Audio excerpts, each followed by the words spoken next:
to Mr. Bernhard. Mr. Bernhard, I skimmed the report, the Platform for Harm Internet Intermediary Liability under Canadian law. I also saw that you had produced an opinion piece in the Toronto Star on Thursday, December 10th. So thank you for all the work you're doing in terms of holding to account providers of these images when they know that they should not be up there, if I can put it in very plain language.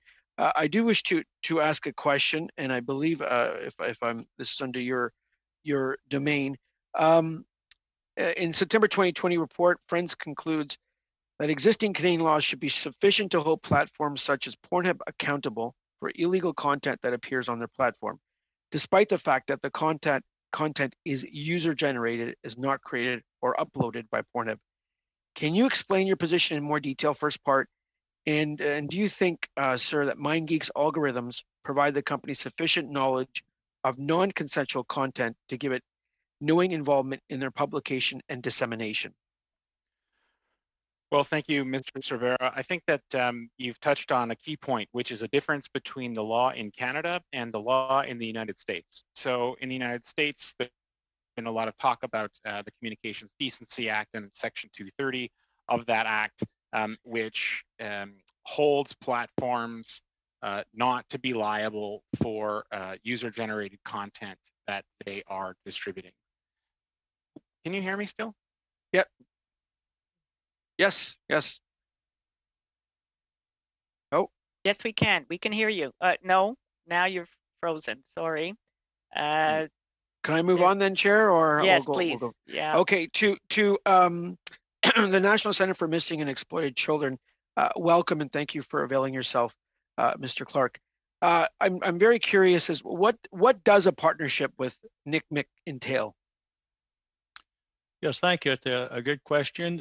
We work with some of the internet service providers to, first and foremost, make sure they have good content moderation, that there's actually human beings looking for, seeking to immediately take down items, illegal content, CSAM material when it's first discovered. So we work and try to work closely with those companies who are more willingly and like-minded with us in trying to take down things that are apparently criminal activity and getting that off the sites, period.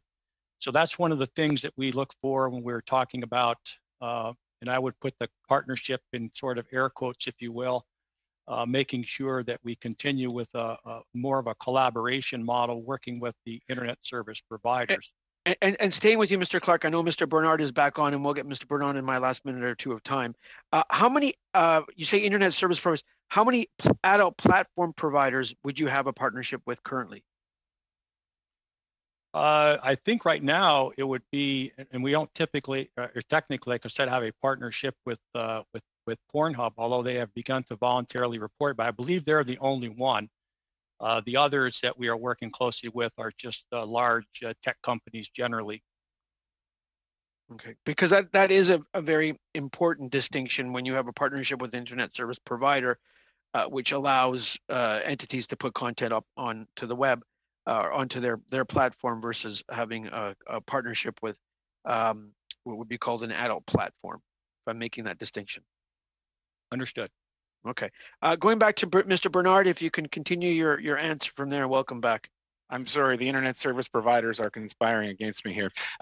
We're talking about a difference between American law, which holds companies that deal in user-generated content indemnified from that content, and Canadian law, which does not. And so in Canada, as our report documents, a company does become liable for something that somebody else said or did under two circumstances. First, if they know about it in advance and publish it anyway, but second, if they are notified about it after the fact and fail to take action. And so that's the first thing. And in the case of Pornhub, both appear to be true. They are notified and take a long time to remove content. And also to your point about algorithms and recommendation of content, we believe that they do have a pretty sophisticated understanding of what this content is. If a relatively small not-for-profit organization in Manitoba is able to deploy technology that can find this material in large numbers. Surely a company the size of MindGeek can do the same thing. There is a difference between hosting content and actively recommending it to people. And in that sense, the platforms are arguably more liable and more responsible for the offending content than the users themselves. Chair, please interrupt when I'm hit my time. I would, Daniel, I would agree with you, because I think the algorithms, as we all know, with regards to especially social media platforms, are very powerful. You know, I think I have like 4,000 friends on Facebook, but I only see content from like 25 of them on a daily basis when I go and check. So we know that the AI technology that's being used to what people should see, or what's being recommended to that they should see and should be viewing, is very powerful. And I'm sure that this platform that we're talking about, this adult platform, utilizes that technology. Yeah, I think you're entirely right. And I'm glad that you mentioned Facebook, because to some extent, I think the sexual nature, the shocking nature of this illegal activity can allow us to focus too much. The general question is, are these platforms responsible for illegal activity that they promote, period? And the child sexual abuse material is part of it. It's terrible. I have a 10-week-old daughter. This means, you know, a lot to me. But we know that there's other illegal activity, including incitements to violence, the sale of drugs and arms. And I'm sorry, I'll have to stop you there, Mr. Bernhard. Maintenant, on a Madame Gaudreau. We now have Ms. Gaudreau for 6 minutes. I didn't hear. Was it my turn? Yes. Madam Chair, please let me know if I should turn off my camera, because for me too, internet coverage is not too good today. I'd like to thank you all the witnesses. Once again, you are giving us information that will allow us to not only have what we need to act, but also to determine the emergency of acting. I was talking with my children this weekend, and I was asking myself,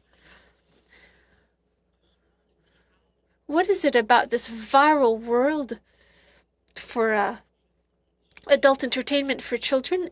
What does that represent? And my impression is that we owe it to ourselves to have more of a global perception. When we hear you say that it's a law that's different from ours, so all the means, the business model is able to get through and avoid certain things. If we were to take the bull by the horns and decide to act quickly, preventively, before even giving that available space, we would need a license, or we'd need to prove that everything is happening legally and in a preventive manner. But beyond that, I'd like to hear you.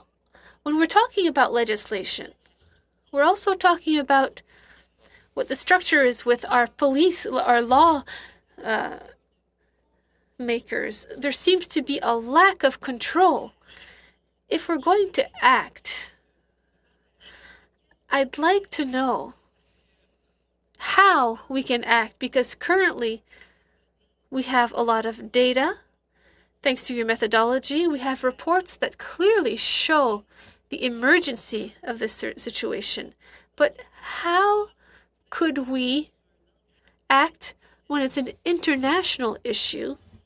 And if tomorrow morning we were to decide to legislate with extreme urgency, in other countries, the legislation is different. So perhaps we could start. I'm going to take the rest of my time to hear each witness. Perhaps Monsieur Bernhard could start. Thank you.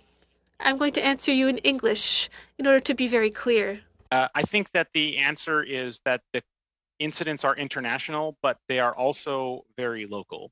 And Pornhub, MindGeek is arguably Canada's largest internet media company. Mr. Antoon lives in Canada, has property in Canada, and is fully subject to the jurisdiction of the RCMP. And so while the crimes may be perpetuated elsewhere, they are also happening in Canada. On cases where the company is resident outside of Canada, there is a lever that the government can pull, and that is the money.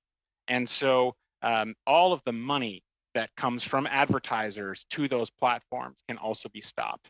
And just like it's illegal to buy drugs with a credit card issued by a Canadian bank, or to engage in some gambling activity, in the extreme case where a foreign company does not comply, we could also cut the money. And in this case, we're talking about hundreds of millions of dollars. If that's not an incentive, I don't know what is.